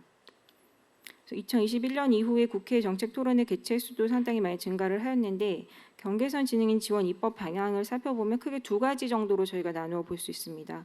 한 가지는 앞서 말씀드렸던 것과 동일한 맥락인데 경계선 지능 학생에 대한 교육 지원을 강화해야 한다라고 해서 이제 교육 현장에서 이들을 도울 수 있는 그런 부분들이 있었고요. 다른 하나는 경계선 지능인에 대한 기본법을 마련을 하고 이들 교육뿐만이 아니라 뭐 일상생활, 노동, 뭐 이런 평생 교육 이런 측면 모두에서 전반적인 지원 근거를 마련할 필요가 있다라는 이렇게 두 가지 방향으로 볼 수 있겠습니다.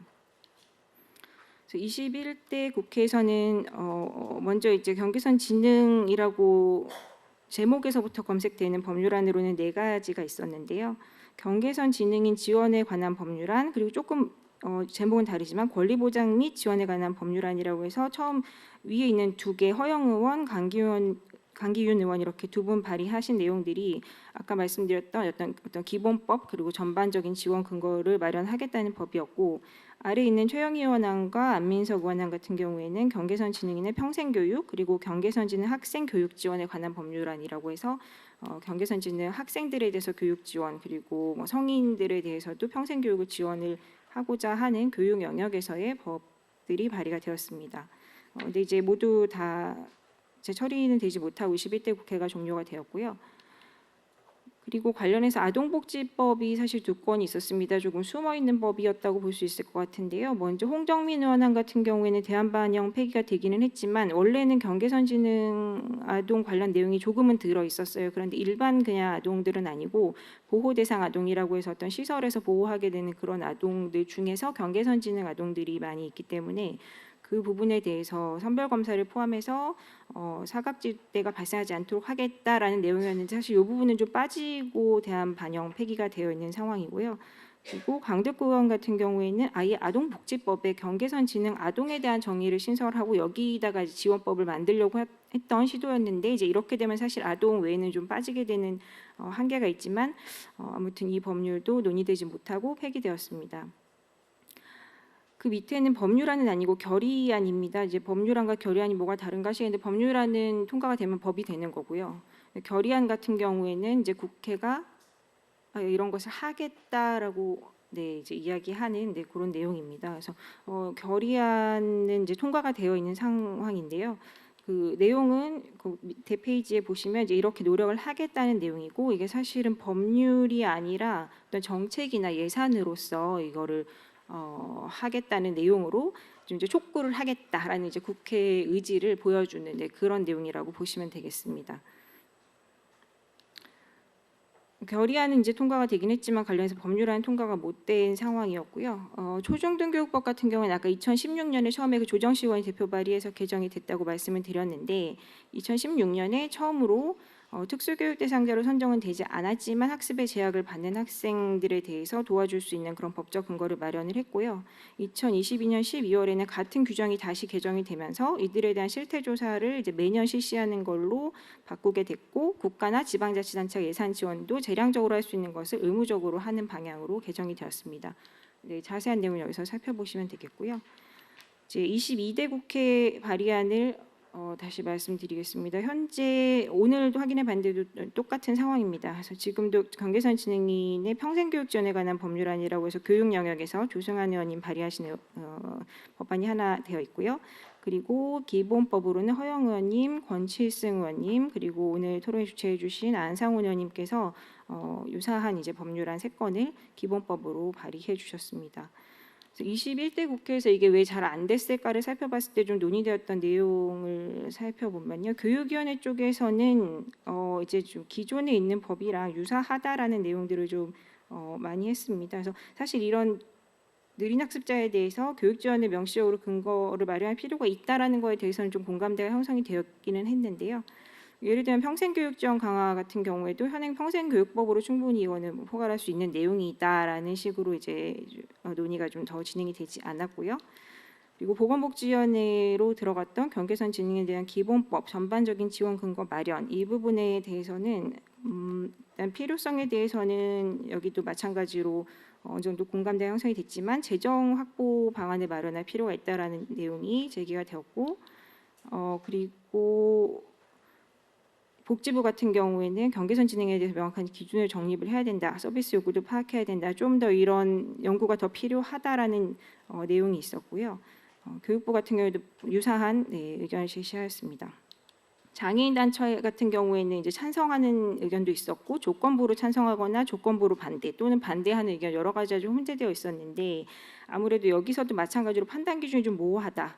그리고 뭐 재정적이나 이런 현실적인 지원 한계가 있다라는 그런 내용들이 제시가 되었습니다. 그래서 21대 같은 경우에 두 건의 경계선 진흥인 지원 관련 법률안은 뭐 법안심사 소위원회라고 해서 좀 구체적으로 보는 곳까지 올라가기는 했는데 복지부가 이 필요성에 대해서는 공감을 했지만 좀 더 실태 파악을 선행할 필요가 있다라고 해서 좀 더 심도 있게 검토할 시간을 요청하면서 계속 심사하기로 하고 국회가 종료가 되었습니다. 경계선 진흥인 지원 관련 주요 정부 정책들은 이건 이제 히스토리라서 쭉 살펴보시면 될 것 같고요.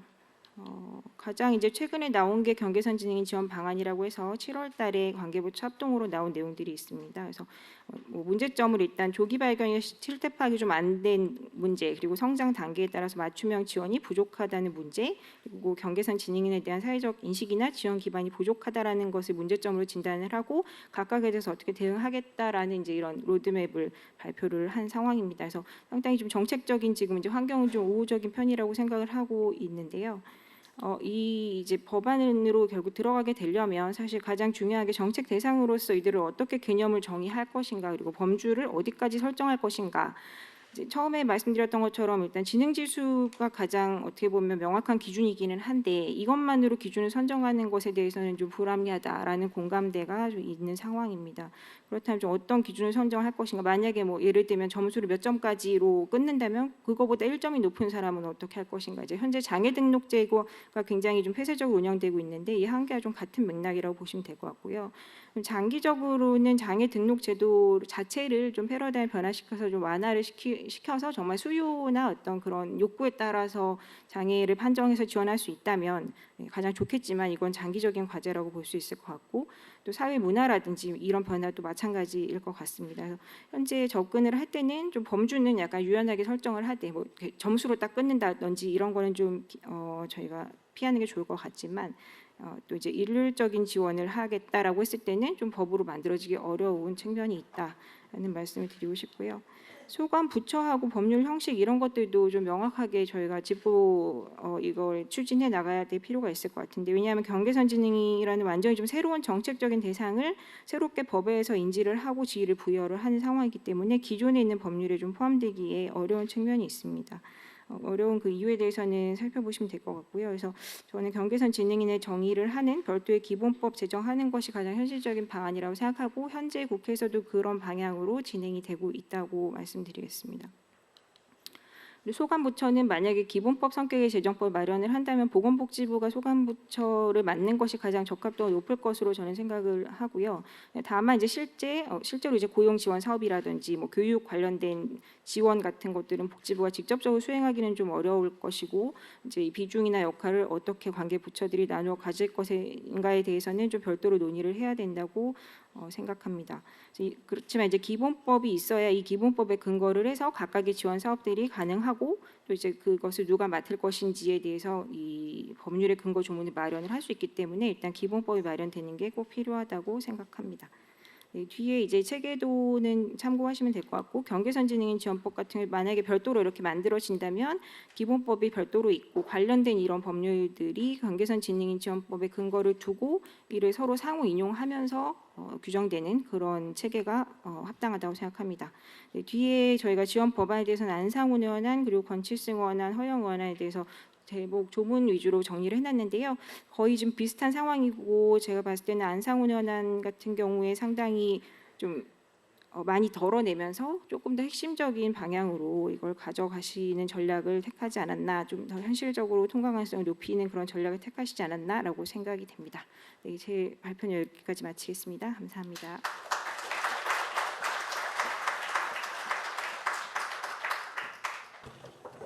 네, 저는 오늘 2부 그 자장을 맡은 국회 입법조사처의 사회문화조사심의관 이만호입니다.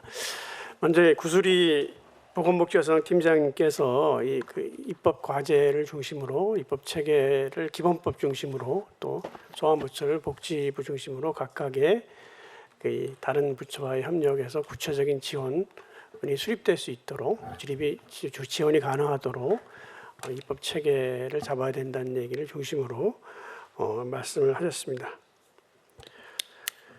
일부 사회자와 달리 그렇게 유머스럽게 진행하기보다는 저는 확실하게 시간을 정해서 진행하도록 하겠습니다.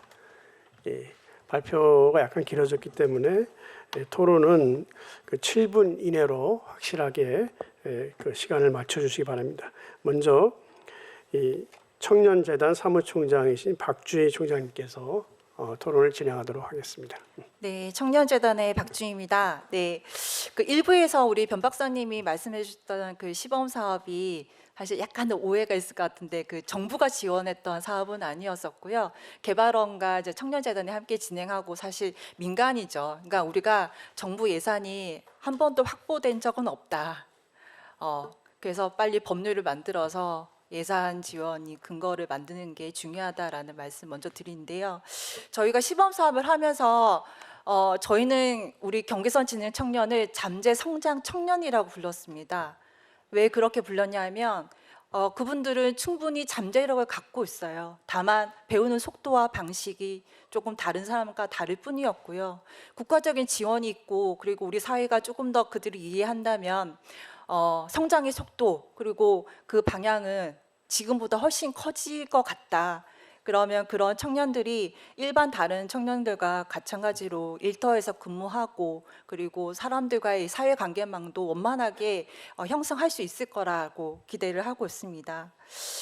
청년들을 만났을 때 그러더라고요. 사람들이 제발 저를 이해해 줬으면 좋겠어요 라는 얘기를 합니다.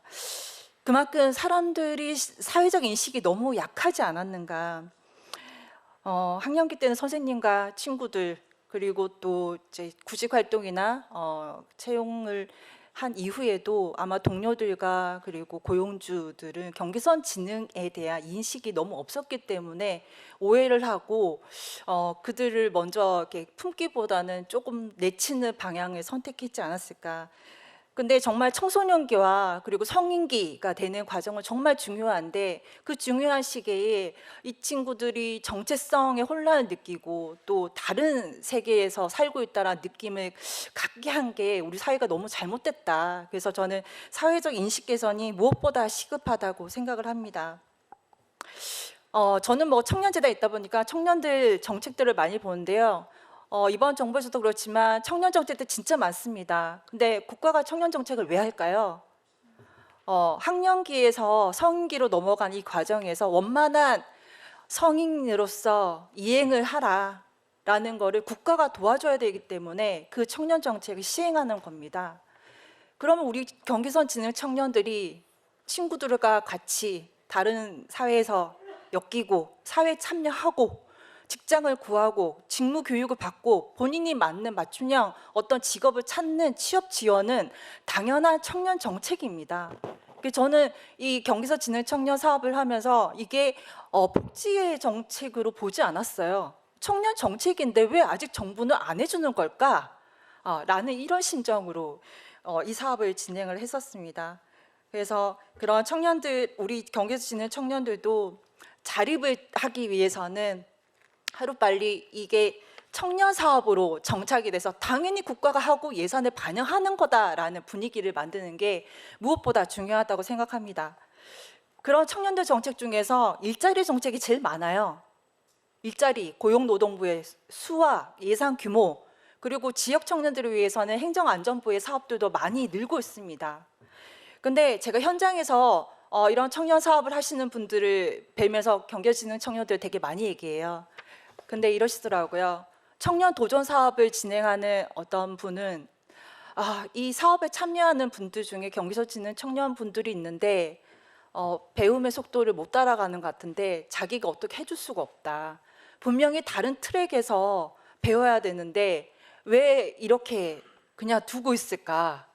안타깝다 얘기를 하십니다. 그리고 우리 고립운동 청년에 대한 우리가 그 지원 관심이 많았죠. 지원 사업들이 일어나고 있는데 고립운동 청년 지원 사업에도 우리 경계에서 지낸 청년들이 많이 오십니다. 근데 물론 사회화 고립의 예방은 가능하겠으나 근원적인 치유책, 해결책은 아니죠. 그래서 저는 경계에서 지낸 청년에 대한 이 정책이 별도의 정책 대상, 카테고리화가 되어서 경계에서 지낸 청년 이러면 그 청년에 대한 사업이 바로바로 지원책이 떠오를 수 있도록 만드는 게 최우선이라고 생각합니다. 이건 앞에서는 제가 이런 법률안 제정에 대한 필요성을 말씀드렸고요. 뒤에서는 이제 그 법률안에 대한 조금 의견을 좀 드리자면은 우리 안상훈 의원님 발언 법률안이 조금 더 자립 지원과 고용 직업 훈련 지원, 평생 교육 지원에 대한 임의 규정이 아니고 강행의 규정으로 둔다는 면이 되게 돋보였던 것 같습니다. 그 고용에 대한 좀 방점이 더 깊었던 것 같고요. 근데 청년 입장에서 조금 더 이렇게 두 가지를 좀 말씀드리고 싶은 거는 하나는 그 내용 중에는 국가 지자체의 일자리 창출 고용 촉진을 이렇게 얘기하셨는데 사실 이제 우리 경계에서 있는 청년 같은 경우에는 그 전에 한 단계가 더 필요하다는 거죠. 본인들은 너무나 재능도 있고요, 끈기도 있고요. 제가 볼 때 성실성도 대단하다고 생각합니다. 근데 부정적인 경험이 너무 이게 누적되다 보니까 나의 강점을 못 찾는 거예요. 나의 긍정적인 어떤 면이 있는데 그걸 어필을 못 하는 거예요. 취업 과정에서. 그래서 주눅이 들고. 그래서 이 친구들이 능력과 적성을 잘 발견할 수 있도록 그런 전문화된 조력, 직무 컨설팅이 되게 중요하다. 심지어 면접할 때 같이 동행을 해준다거나 면접 코칭을 해주는 이 단계까지도 저희는 좀 뒷단계로도 1경험 이후에 또 생각을 하고 있습니다. 또 하나 첨부드리고 싶은 거는 자립 지원 조항에 대한 건데요. 이제 법률안에서는 자산 형성, 그 경제 법률, 문화, 교육 이렇게만 이렇게 돼 있는데 사실 청년 정책이라고 일반적인 청년 정책이라고 하는 거는 일자리, 주거, 그러니까 주거는 생활, 라이프 스킬이죠. 그리고 금융, 생활, 문화, 이런 생활 법률, 그리고 제일 중요한 것은 사회 참여입니다. 지금 우리가 청년 정책 5가지 분류 중에서 청년이 주도하고 청년이 참여하고 청년들이 정책 결정 과정에 참여하도록 하는 게 정부의 청년 정책의 가장 중요한 핵심입니다. 그래서 이 청년들이 본인들의 정책에 대해서 참여해서 얘기할 수 있는 그 과정에 저는 기회를 주는 게 중요하다고 생각합니다.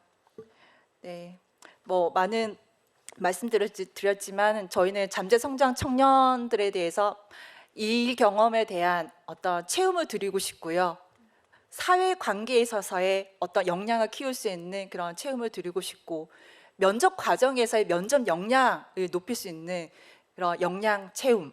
그래서 저희가 하는 프로젝트는 체험 프로젝트라고 되어 있습니다. 잠재 성장 청년들의 이런 체험이 가득해서 저희와 같은 이런 사회에서 함께 할 수 있도록 저희도 끝까지 노력하겠습니다. 감사합니다.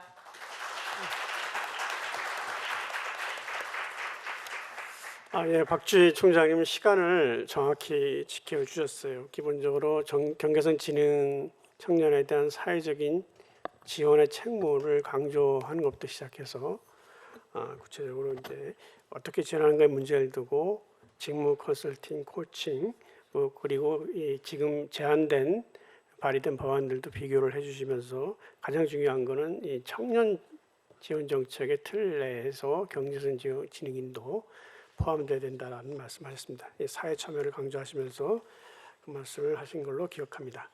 다음으로 한국노동연구원의 김영아 연구위원님께서 토론을 진행하시겠습니다. 네, 안녕하세요. 앞서 청년 정책으로서 경제성 지능인에 대한 정책을 봐야 된다고 말씀해 주신 토론에 굉장히 공감을 하고 있고요. 사실 경제성 지능 청년은 노동시장에서는 오늘날 우리 청년이 겪고 있는 불안정성에 경계성 지능이라는 요인이 결합되어서 고용 취약성이 굉장히 두드러지는 집단입니다. 경계성 지능인은 비장애인보다는 학령기 동안에는 학습 부진의 위험이 크면서 졸업 이후에는 취업 그리고 사회적 적응의 어려움에 노출될 가능성이 큽니다. 그러다 보니 현재까지 정책이나 연구들은 주로 경계성 지능인의 학령기에 조금 더 초점을 맞춰져 왔던 것이 현실인데요. 최근에 이제 경계성 지능인에 대한 사회적 관심이 이렇게 확대되고 오늘 토론회가 개최된 것처럼 확대되면서 경계성 지능인에 대한 생애 전반에 걸친 어려움에 대한 사회적 공감대가 형성되고 있습니다. 그러다 보니 경계성 지능인의 아동기, 학령기 그리고 성인기에 걸친 생애 주기별 맞춤형 지원의 필요성이 강조되고 있는데요. 이런 상황에서 이제 경제와 사회적 자립이 주된 발달 가업인 청년기에 초점을 두고 경계성 지능인 청년의 실태와 고용 지원 필요성 그리고 관련 정책 방향을 논하는 앞서 발표했던 발제문과 지금의 발제문 자체가 시사하는 바가 굉장히 크다고 생각됩니다. 그래서 저는 토론에서 경계성 지능 청년의 고용 측면, 즉 고용 지원 방안에 대해서 추가적으로 논의할 부분이 어떤 것이 있는지에 대해서 말씀해 보고자 합니다. 크게 세 가지를 제가 고민해 봤는데요. 첫 번째는 경계성 지능인 중에서 누가 일을 하고 있는가, 어떤 일을 하고 있는가에 대한 실태 파악이 굉장히 필요하다고 생각을 하고 있습니다. 앞서 설명 말씀해 주셨는데 사실 경계성 지능인은 일반적인 정의가 합의된 게 없습니다. 그래서 대부분 많이 사용하고 있는 게 지능지수 IQ 71에서 84를 많이 이용을 하고 있는데요. 사실 70 이하의 IQ인 경우는 지적장애 범주에 들어가고 85 이상이면은 평균 수준 이상의 평균 수준의 지능이라고 보고 있습니다. 그렇다면은 이 71에서 84란 범주가 넓기 때문에 지적장애 수준에 근접한 70대 초반의 지능을 가진 경계성 지능인 청년과 80이 넘어서 평균 지능지수에 근접한 경우 간에 이제 인지 능력의 차이가 있는 것을 알 수가 있습니다. 그렇다면 이렇게 같은 경계선 지능이라고 하더라도 자립 수준과 사회 적응의 이런 인지 능력의 차이뿐만 아니라 가족적인과 환경적인 요인에 따라서 굉장히 다른 삶을 청년으로 살고 있을 텐데요. 그렇다면 그들이 겪어왔던 학교를 벗어나서 취업 시도나 준비만 했던 경계성 지능인도 있을 수 있고 실제로 취업을 했던 경험이 있는 경계성 지능인도 있습니다. 그리고 성공적으로도 본인이 사실 경계성 지능인지도 모르고 노동시장에서 일을 하고 있는 경우도 있을 수 있습니다. 그렇기 때문에 가장 선제적으로 해야 되는 것은 경계성 청년이 노동시장 진입과 유지 지원을 위해서는 이제 어떤 일자리를 희망하고 실제로 어떤 일을 해왔고 희망하는 일자리가 무엇이고 거기에 진입해서 유지하는 데 있어서 어떠한 어려움이 있는지를 파악하는 것이 가장 중요하다고 생각을 하고 있습니다. 당연히 이제 일자리 경험과 교육도 굉장히 중요하지만 개별 특성에 맞춰서 맞춤해서 적정한 일자리가 무엇인지 어떤 일자리를 창출하고 연계해야 되는지 참여 실태, 노동시장 참여 실태와 역량 그리고 특성을 기반해서 이런 정책적인 디자인을 짤 때 필요했다고 생각합니다.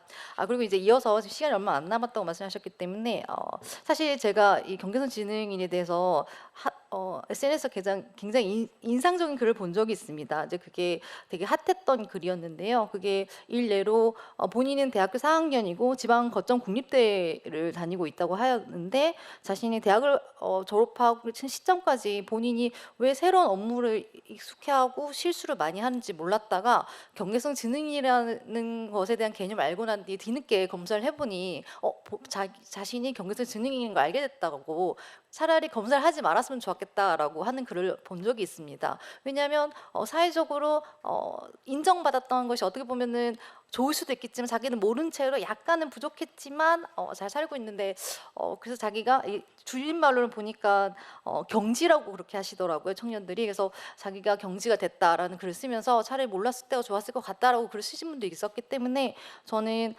개인의 상황에 따라서 어떤 삶을 살아왔고 인지 능력에 따라서 좀 맞춤형 서비스가 필요하다고 생각을 합니다. 당연히 이제 발달 청년과 유사하게 어려서부터 사회적 적응이나 인지 능력 자체에 어려움이 있다라면은 특화된 정책 지원이 필요한 게 맞지만 일반 청년과 유사한 수준으로 생애 주기 가업을 만약에 이어온 경우가 있다라면은 이들이 원하는 수준에 맞춰서 맞춤형 서비스를 받을 수 있도록 서비스의 문턱을 낮추고 필요한 경우에 받을 수 있도록 유연하게 할 수 있는 서비스가 필요한 것이 아닌가라고 생각을 했고 최근에 연구 결과를 보면은 경계선 지능 청년이 인터뷰한 결과를 보면 복지 서비스나 이제 정부 지원을 필요로 하긴 하지만 복지 서비스 대상자 또는 장애인으로서 이용 자격이 주어지는 것을 원치 않는다라는 결과를 본 적이 있습니다. 그렇기 때문에 이것은 한편으로는 모든 경계선 지능인 자체를 사회적으로 인정하고 난 뒤에 사회적 낙인이 작용할 수 있는 것이 아닌가라는 생각이 들었고요. 그러다 보니 상황과 개별적인 니즈에 맞춰서 유연하게 접근할 필요가 있다라고 생각합니다. 그리고 마지막으로는 사실 오늘 이 자리에서 많이 나왔던 얘기들이 대부분 비취업 경계성 지능 청년에 대한 얘기가 주를 이뤘던 것 같습니다.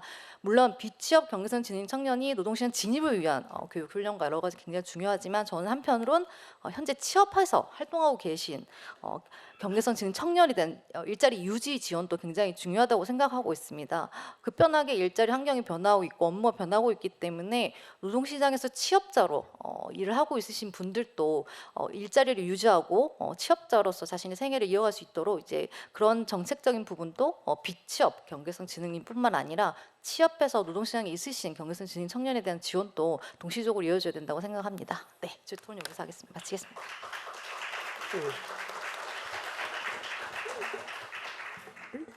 제가 유머스럽고 재미나게 진행하기보다는 시간에 맞춰 진행했다고 했더니 두 분께서 시간을 또 정확하게 맞춰 주셨어요. 대단히 감사드립니다. 개별적인 지원 그리고 이 어떤 이 고용 문제를 중심으로 개별적인 지원이 이루어져야 된다는 얘기를 중점적으로 말씀하신 것 같습니다. 다음은 한국공학대학교의 최윤경 교수님께서 마지막 토론을 하시겠습니다. 네, 안녕하십니까, 최윤경입니다. 먼저 함께할 수 있어서 너무 영광스러운데요. 제가 이번 토론회에 참여할 수 있었던 것은 그간 이제 경계선 지능인 관련한 연구와 활동을 하면서 느낀 절박함을 공유하기 위한 자리라고 할 수가 있을 것 같습니다. 경계선 장애인들은 우리 선생님께서 많이 드시고 아시는 것처럼 법적 제도적 혜택으로부터 제외되곤 하죠. 제외되고 있다라고 할 수 있습니다. 이로 인해서 겪는 어려움은 우리가 상상할 수 있는 정도가 아니라 더 크다라고 말씀을 좀 드릴 수 있는데요. 그래서 우리는 사회통합과 자립의 기회를 이제 이들에게 배제가 아닌 통합을 통해서 함께하고자라고 이제 이야기를 하려고 합니다. 그래서 이런 문제를 해결하기 위해서 정책적 방향을 좀 모색을 해야 되는데요. 우리가 이 정책적 방향을 모색을 하면서 함께 나아갈 방향을 찾는 것이 이 자리의 의의라고 할 수가 있을 것 같습니다. 그래서 저는 이제 정책적 제안을 함에 있어서 먼저 제가 해외 사례를 좀 말씀을 좀 드리려고 해요. 해외 사례를 말씀드리는 이유는 제가 정책적 제안에 대한 부분들을 말씀드리는 데 있어서 구체적인 이런 신뢰도를 확보하기 위함이라고 할 수가 있는데요. 총 5개의 국가를 좀 말씀을 좀 드리려고 합니다. 그래서 미국, 네덜란드, 영국, 일본, 호주의 사례를 좀 말씀을 드리려고 해요. 그래서 미국 같은 경우는 경계선 지능인으로 지원을 하고 있고요. 네덜란드와 영국은 경계선 지능이라기보다는 지적장애와 유사한 지원을 하고 있다라고 할 수 있습니다. 일본과 호주의 경우는 느린 학습자로 분류하면서 지원을 하고 있는데요. 이들 국가의 주요 프로그램 또는 아니면 지원 방법에 대해서 잠시 말씀드리도록 하겠습니다. 가장 대표적인 국가죠. 미국입니다. 미국에서는 개별화된 교육 지원을 하고 있습니다. 그래서 IEP라고 장애계에서도 많이 활용되고 있는 이제 프로그램이라고 할 수 있는데요. 맞춤형 교육 서비스를 그리고 특수교육 서비스를 제공하겠습니다. 이 제도는요 매년 검토가 되고 있고요. 뿐만 아니라 3년마다 재평가가 되는 그런 프로그램이라고 할 수가 있습니다. 이와 함께 504 계획이 있습니다. 이거는 경계선 학생 지능인들의 학업 성공을 유지하기 위한 지원하기 위한 프로그램이라고 할 수 있고요. 이 밖에도 SSDI 그리고 SSI에서 재정적인 지원을 하고 있습니다. 이 재정적인 지원은요 2017년부터 자립을 돕기 위한 추가적인 이런 재정 지원이 되면서 경계선 지능인들에게 다양한 혜택이 지원되고 있다라고 할 수 있습니다. 네덜란드 사례는 조금 특이한 부분이 있습니다. FACT라고 해서요 유연한 지역사회 치료 모델이 있습니다. 이거는 네덜란드에서 바로 이제 시행된 건 아니고요. 미국의 FAT 이 모델을 ACT 모델을 이제 네덜란드화 시킨 거라고 할 수가 있습니다. 이 지역사회 정신 보건 서비스는요 기본적으로 지금 병원에 이제 가거나 이런 이제 병원에 입원하거나 이런 것들을 예방하기 위해서 만들어진 프로그램이라고 할 수 있는데요. 벨기에가 이 제도의 이제 프로그램에 대한 우수성을 알고 이제 함께 시작하고 있다라고 합니다. 또한 홍콩이나 노르웨이, 스웨덴, 영국도 이 제도를 받아들이기 위해서 검토하고 있다라고 할 수 있고요. 뿐만 아니라 네덜란드는요, QSOC라고 해서요, 어떤 제도적인 부분을 같이 하면서 정신 건강 관리 지침을 제공을 통해서 경계선 지능인들에 대한 지원을 하고 있다라고 할 수 있습니다. 영국은 좀 많은 프로그램들을 좀 지원하고 있는데요. NHS 잉글랜드라는 곳에서 이제 영국 자체에서 설계한 프로그램이라고 할 수 있어요. 그래서 주거, 건강, 자립 등 통합적인 지원을 하고 있다라고 할 수 있고요. 그리고 이제 경계선 지능인 그리고 지적 장애인분들이 조기 사망률에 대한 문제를 심각성을 좀 알고 발빠르게 영국은 조금 움직였습니다. 그래서 LEDER 프로그램이라고 해서요, 건강 격차를 줄이기 위한 의료 서비스를 지원하고 있습니다. 그리고 이제 평등법이라든지 돌봄법, 그리고 의사결정법 등을 통해서 기본적으로 경계선 지능이들에 대한 지원을 하고 있고요. 또한 샌드 실무 지침을 통해서 개발화된 교육 지원을 하고 있습니다. 그리고 어세스 투 워크 프로그램을 통해서요, 고용시장의 성공적인 맞춤형 지원까지도 진행하고 있다라고 할 수 있습니다. 일본 같은 경우는 특수교육 학급을 통해서요, 이제 통합교육을 신천하고 있는데요. 일본에서는 무엇보다도 사회적 고립에 대한 문제를 먼저 기억하고 그 해결 방안을 위해서 이제 노력하고 있다라고 말씀드릴 수 있을 것 같습니다. 마지막 호주입니다. 호주는 이제 생애주기별 맞춤 교육을 지원하고 있습니다. 여기서는 맞춤 교육에 그냥 교육으로 끝나는 것이 아니라 직업 훈련뿐만 아니라 정서적인 지원까지 하는 종합적인 지원이라고 할 수 있습니다. 그리고 또한 잡 어세스 프로그램을 통해서 고용주와, 여기는 이제 그냥이 아니라 고용주와 함께합니다. 그래서 협력해서 고용시장에 적응할 수 있도록 지원하는 구체적인 방향을 통해서 프로그램을 지원하고 있다라고 할 수 있죠. 저는 지금부터 이제 이 5개국의 사례들을 통해서 정책 지역 제안을, 구체적인 정책 제안을 좀 말씀드리려고 합니다. 제일 먼저 법적 지위가 가장 중요하겠지요. 그래서 네덜란드에서 말씀드렸었던 QSOC 이 제도는 기본적으로 이제 경계선 지능인의 건강 관리뿐만 아니라 사회 적응을 위한 기본적인 제도적인 지원이 되는 프로그램이라 할 수 있을 사례라고 할 수 있을 것 같습니다. 두 번째는 맞춤형 교육 직업 훈련을 강화시켜야 되는데요. 미국의 대표적인 IEP 프로그램이라고 할 수가 있을 것 같습니다. 그래서 학습 능력이라든지 직업 적응 능력을 지원할 수 있도록 해야 되고요. 세 번째로는 지역사회 통합적인 지원 시스템을 구축할 필요가 있습니다. 이는 호주의 잡 어세스 프로그램이 중요하다고 할 수가 있겠는데요. 직업 시장에 참여할 수 있는 기회를 확대하고 실질적인 자립을 이룰 수 있도록 지원을 해야 될 것 같습니다. 이제 마무리 말씀을 좀 드리려고 하는데요. 경계선 진행을 위한 정책과 제도적 지원은 이제 더 이상 미룰 수도 없는 부분이라고 할 수 있을 것 같습니다. 이들의 권리와 자립을 보장하기 위해서는요, 진정 구체적인 법안이 필요하다라고 할 수가 있을 것 같습니다. 이 자리에 함께하실 우리 많은 분들과 부모님, 그리고 당사자분들, 그리고 사회복지 분야, 그리고 정책을 하시는 모든 분들과 함께하면서 우리가 무엇이 이들을 위한 것인지, 그리고 우리 사회가 무엇을 원하고 있는지, 또는 그들은 무엇을 원하고 있는지를 제대로 알고, 그리고 한 걸음 더 나아가면서 정책적 제도를 통해서 우리가 조금 더 이들의 삶을 행복한 삶으로 이끌어 나갈 수 있도록 함께했으면 좋겠습니다. 이상입니다.